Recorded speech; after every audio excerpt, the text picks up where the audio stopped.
we're not going to go deep. We're going to go into center, where sovereignty exists, where infinity exists, the sovereign self.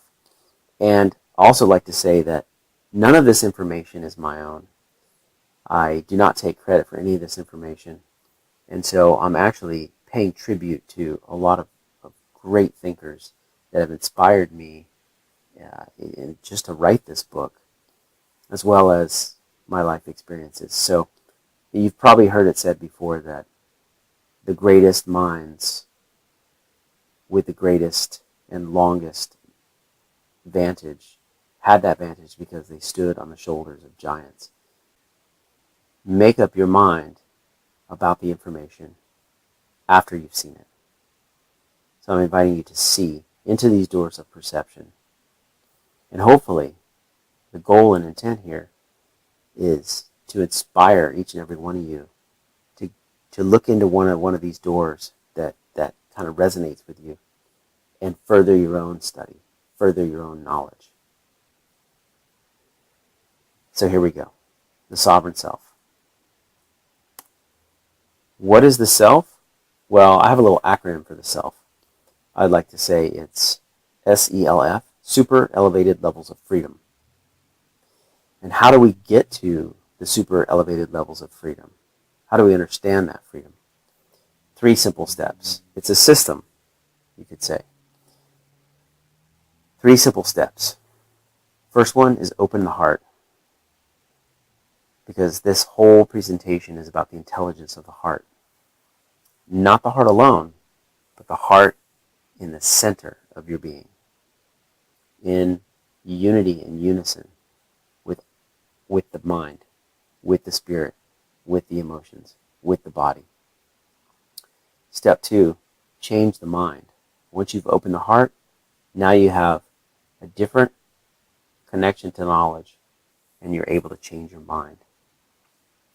Third step, after you're able to change your mind, and you know how to change your mind at will, because you can see, then you become an empowered being. You step closer to your center. You become sovereign. So open the heart, change the mind, and empower the being. That's what we're going to do now. I'm going to be quoting a lot of people, so bear with me. You can read along or listen along. And if you have questions, which I think you probably will, I would love for you just to write them down. Keep them in your mind, write them down. We're going to have a Q&A session after the presentation. So this is from the Irish philosopher and esotericist Michael Tsarian. Man has always asked the question, if things have an essence. We know that things have appearance. We can see them in reality. But man has always wondered about essence. And the great philosophers like Schelling and Heidegger have shown that the trick is in the quest. Is that man by design himself is the essence giver to the things and objects. So, we shine the light in the reality in which we move and on the things and objects we come in contact with. Man himself, quite literally, is the essence of essence in the unconsciousness. This points directly to the mysterium of the mind. And when he says mysterium of the mind, he's referring to the mystery of our identity, our I or our ego. So the ego is synonymous with the word mysterium. And that all philosophy, this points directly to the mysterium of the mind, and that all philosophy is really seeking the origins of existence and being. We are the sovereign self of existence. So philosophy itself, the word philosophy means love of wisdom. Philo is love, Sophia is wisdom. So the philosophy is really seeking the origins of existence and being. This is incredible work. It takes incredible courage, due diligence, discernment, discipline, and will to even attempt to do what a philosopher does. And they have come up with this ground of this core of information that we would say existence and being? The ultimate questions these people ask. We are the sovereign self of existence. And that statement is what this whole talk is about. So we are going to go into some words. I go through and I use certain things. I use a syncretic approach to knowledge, and etymology is one of the things that I use. So we're going to go into some of the definitions of words to show that how words and language dictate your reality to a great deal, because we use words and language all the time. And it's interesting, and it needs to be known that language and words have been corrupted, perverted, and manipulated for political means, so to speak, propaganda means. And what etymology really does is teach you what the original meaning of words were, and the root meaning of words. And this empowers you to see through the minutiae of propaganda. And believe me, it's everywhere. So, the definition of sovereign, supreme or highest in power, it's broken down into two words, sover and reign. Sover emanates from the Latin word meaning super. So sover, the V and the P are interchangeable. Sover, super. And reign means to rule, reign supreme, or kingly. So literally, the sovereign self is the superman. And that's what we're getting into. What is it to be a human being? What is it to be a superman? And I proclaim here tonight that the self, which is just a psychological term for the soul, is sovereign by design. Divinity, God, spirit, nature, created the human self uniquely to be sovereign, to be Superman. Quote from Alan Watts, great British philosopher and Taoist. I don't think he'd be upset if I called him a Taoist. Waking up to who you are requires letting go of who you imagine yourself to be. Wonderfully stated. And he's pointing towards, briefly, just the apophatic process of knowing or knowledge. It requires letting go of who you imagine yourself to be. So we'll come back to this apophatic process. Rudolf Steiner, since we're talking about the self, Rudolf Steiner, incredible philosopher, philanthropist, farmer, esotericist, mathematician, architect, educator, created the Waldorf schools. This particular man's career is phenomenal. Phenomenal. Everyone should look into and read the works of Rudolf Steiner. I'm most familiar with his work, The Philosophy of Freedom.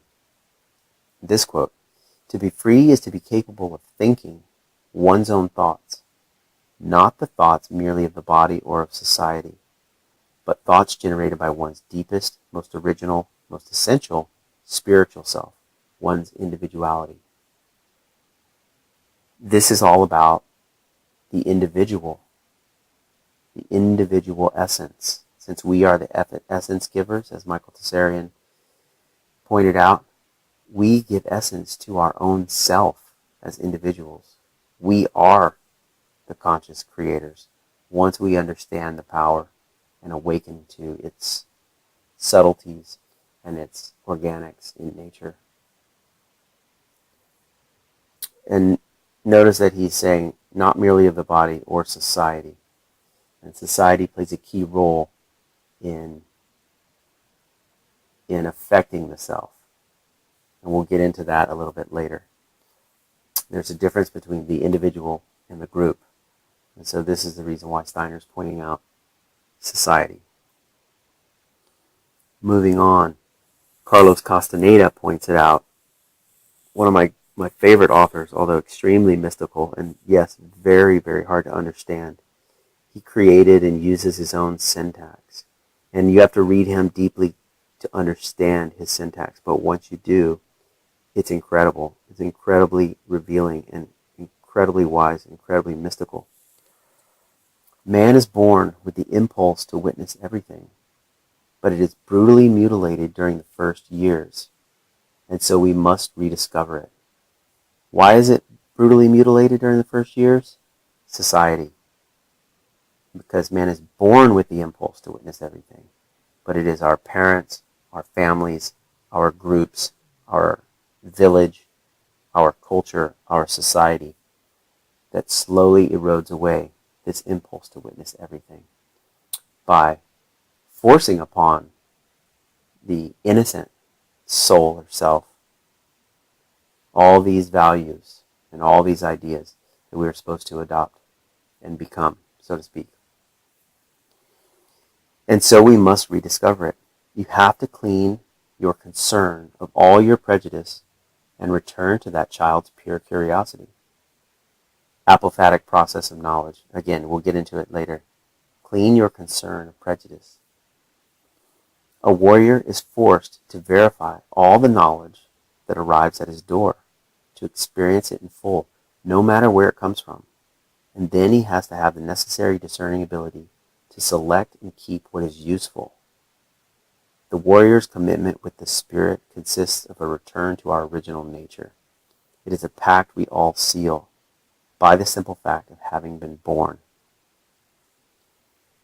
This returning to our original nature is basically the process of all mystical traditions. All true teachers, instead of teaching you systems of groups or society, in order to empower the self, they have to remove those systems of groups and society. So there's an incredible paradox here when you embark on the spiritual journey of selfhood. John Locke, philosopher, I believe British philosopher, the natural liberty of man is to be free from any superior power on earth, and not to be under the will or legislative authority of man, but only to have the law of nature for his rule. And what he's saying here in his syntax and in his language is, man is his own ruler. Man is sovereign by design. Man is his own Superman. His liberty is to be free from any superior power on earth, meaning any other man. Again, so we're going to go into talismanic words and the power of etymology, the power of words, and how they've been twisted. It's just a couple of really brief, it's just a couple of examples of how words can be twisted. We've all heard the word decadence. And in our culture, decadence is actually something good. We talk about desserts and pleasure as being decadent. And so this is how words can lose their meaning or be twisted over time by culture. It's something just to be aware of when you use words, because words uphold our reality. Our inner logos dictates our reality. So the word decadence actually means a moral or cultural decline, to dissipate or degenerate or to decay. Yet no one uses that word to refer to death or decay. But that's what it actually means. It's a talismanic word. It's used in daily media, propaganda, cause the erosion of the true meaning or the dumbing down of society. So this is where you have to be really careful about the things we read, the things we see, what our television tells us, newspapers, news stories, the media in general. It's constantly eroding the true meanings of language. And it's because the sovereign person, the self-empowered man or woman, is easily controlled if they don't know how to use their own language, if they don't understand the meaning of the words they're actually using. They're easily manipulated. It's through media and television. Little side note, television tells lies to your vision. Put it in the closet. More talismanic words that some of us will probably resonate with. The word Aryan has a really negative connotation in the Western world. Most people think it refers to a race, a Caucasian race at that, but it's actually so far removed from that meaning. The original name of the country of India, which is in the East, not the West, was called Aryavarta, which is where we get the root word for Aryan. And it literally means the abode of the Aryans, the noble ones. The Sanskrit root word of Arya, or Aryan, meaning worthy, holy, or noble. It's the ancient name of India. So we get words like aristocracy from this. Aristotle and his title from this. So the word Aryan has nothing to do with a race at all. It actually doesn't refer to Indian people. It refers to the land of India and its noble and holy people. And if you read the Bhagavad Gita, you'll see early on in this section that talks about its history, that their knowledge of yoga and unity came from the Aryans. And they just say the Aryans were from people from the north, and that they were worthy, holy, and noble. So it doesn't refer to white people. Talismanic words that drive me crazy. Multiple universe.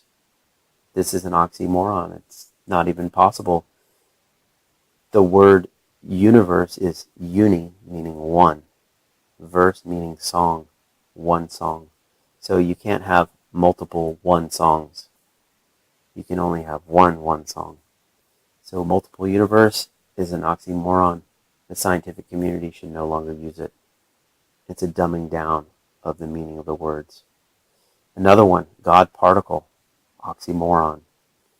There's no way that something that's omnipresent, omniscient, and omnipotent, which means all, infinite, everywhere, always, eternal, could be bound inside of a small body known as a particle.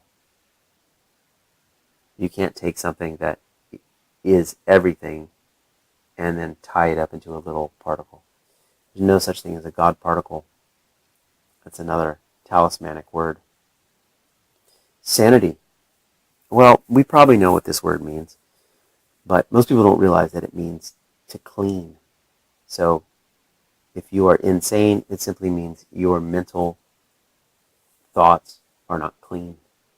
And they're not actually perceiving and seeing reality in the moment as it is. So sanity means to clean. Individual. This is an interesting one. You break down the root words of individual. You have in, which means not. Divide, or divid, which means to split or divide. And dual, which means two. So the way I understand the word individual means not divided, but dual. This refers to humans, because human beings are, by design, dualistic.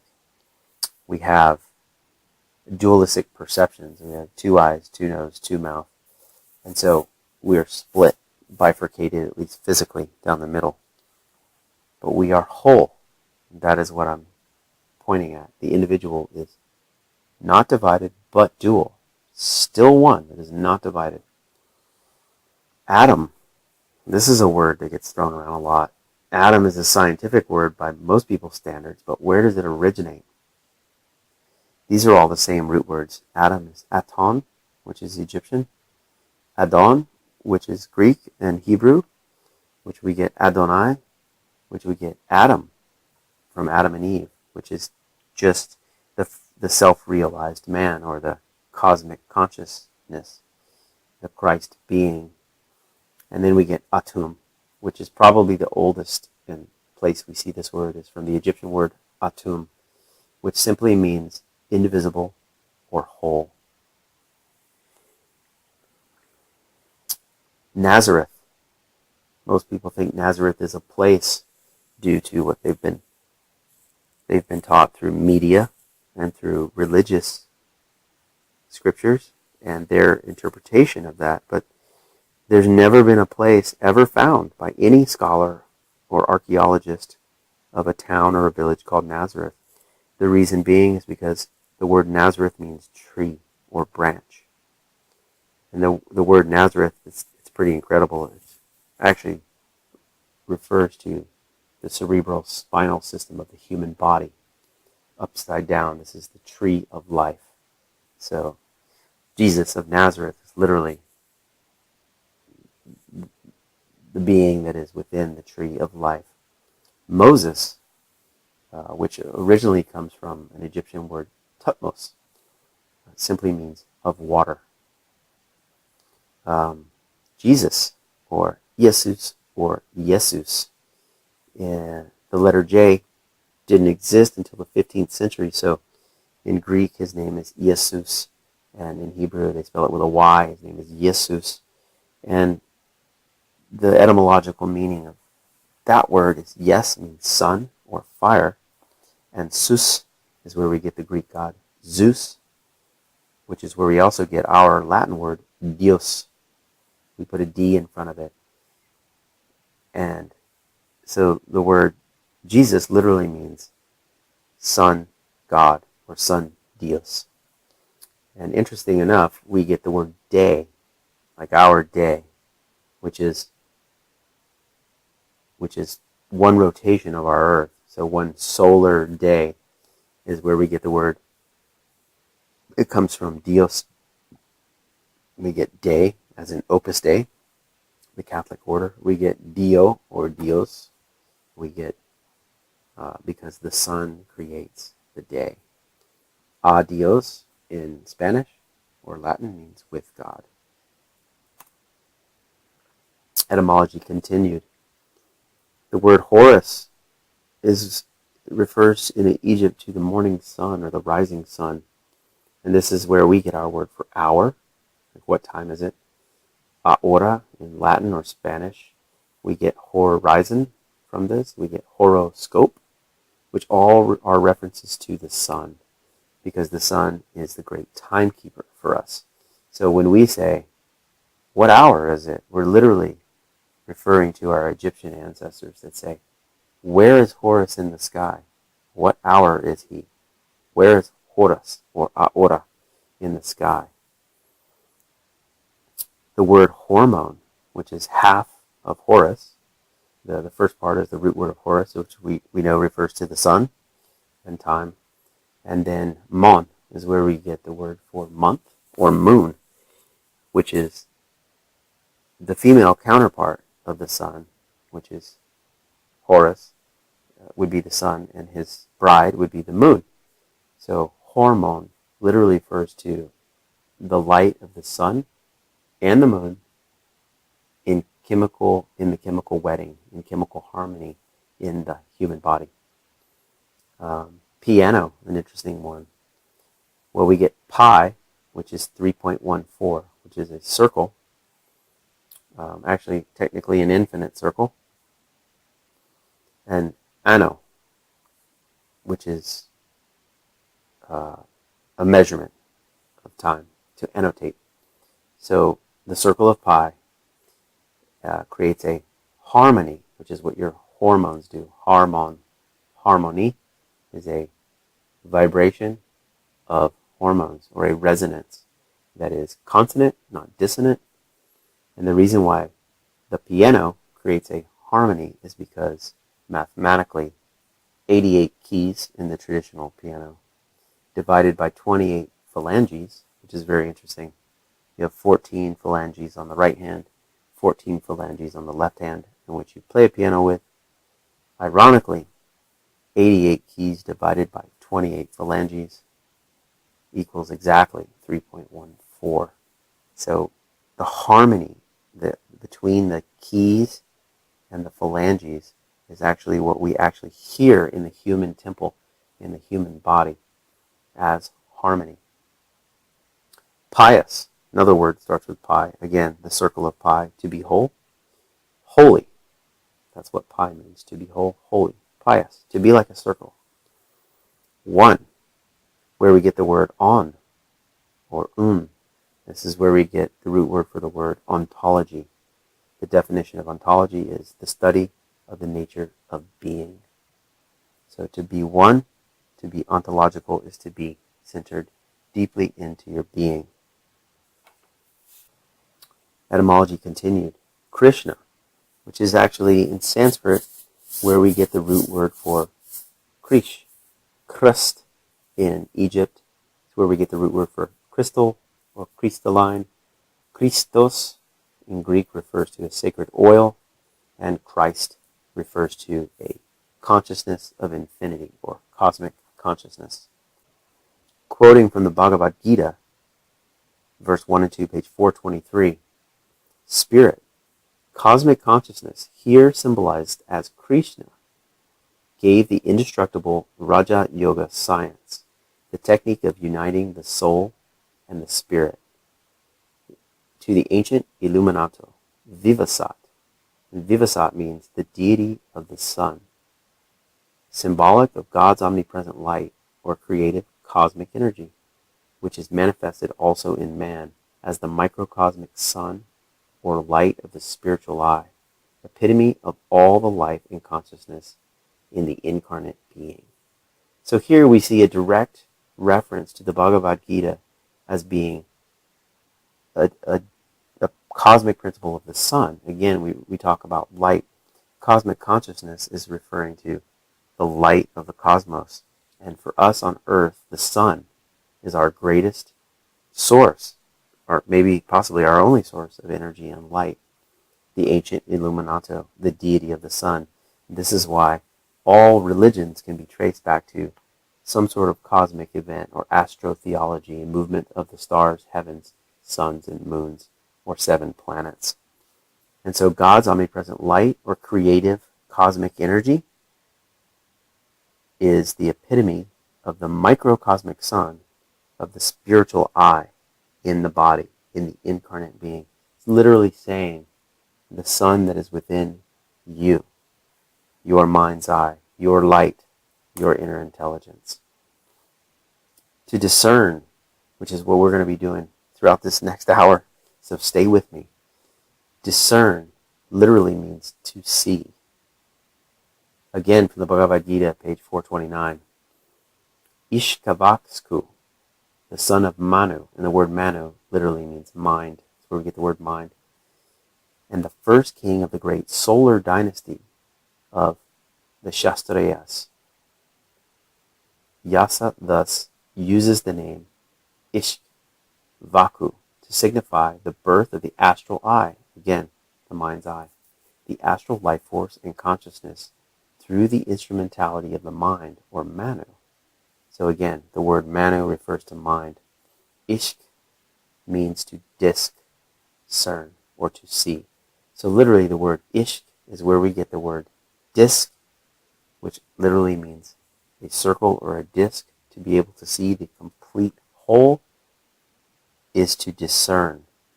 Again, another reference to the ancient Vedas as being a solar cult, a solar dynasty of the Kshatriyas.